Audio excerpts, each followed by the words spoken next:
Hello ସାଙ୍ଗମାନେ ନମସ୍କାର। ଆଜି ଜିମ୍ବାବେ ଭର୍ସେସ୍ ଇଣ୍ଡିଆର ମ୍ୟାଚ୍ ଥିଲା, ଯେଉଁଥିରେ ଓପନିଂ କରିବାକୁ ଆଇଲେ ଅଭିଷେକ ଶର୍ମା ଆଣ୍ଡ ସଞ୍ଜୁ ସାମସଙ୍ଗ। ସଞ୍ଜୁ ସାମସଙ୍ଗ ଦ୍ୱିତୀୟ ଗେନ୍ଦରେ ଗୋଟେ ଛକା ମାଇଲେ, ତାପରେ ଅଭିଷେକ ଶର୍ମା ଆସିକି ଛକା ମାଇଲେ, ଗୋଟେ ଫ୍ରି ହିଟ୍ରେ ବି ଛକା ମାଇଲେ।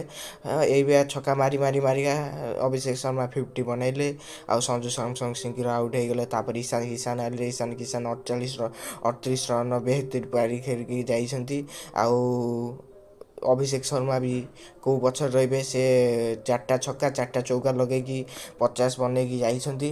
ଆଉ ସୂର୍ୟ କୁମାର ଆସିକି 250 ଷ୍ଟ୍ରାଇକ୍ ରେଟ୍ରେ 33 ରନ୍ ବନେଇକି ଯାଇଛନ୍ତି 17ଟା ଗେନ୍ଦରେ। ଆଉ ତାପରେ ଆସିଲେ hard hitting Pandya kung fu Pandya ଯିଏକି 23ଟା ଗେନ୍ଦରେ 50 ବନେଇଲେ। ଲାଷ୍ଟ ଓଭରକୁ 2ଟା ଛକା ମାରିଲେ।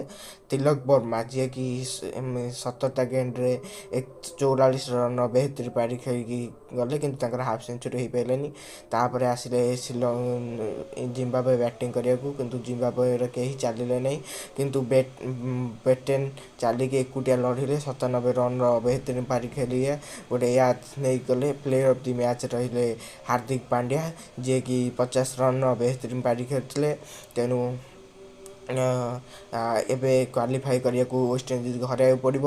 ଯଦି ୱେଷ୍ଟଇଣ୍ଡିଜକୁ ଇଣ୍ଡିଆ ହରାଇଦେବ ତାହେଲେ କ୍ୱାଲିଫାଇ କରିପାରିବ, ନହେଲେ କ୍ୱାଲିଫାଇ କରିପାରିବ ନାହିଁ, କାରଣ ୱେଷ୍ଟଇଣ୍ଡିଜର ରନ୍ ରେଟ୍ ବହୁତ ଭଲ। ସେଥିପାଇଁ କ୍ୱାଲିଫାଇ କରିବାକୁ ହେଲେ ୱେଷ୍ଟଇଣ୍ଡିଜକୁ ହରାଇବାକୁ ପଡ଼ିବ।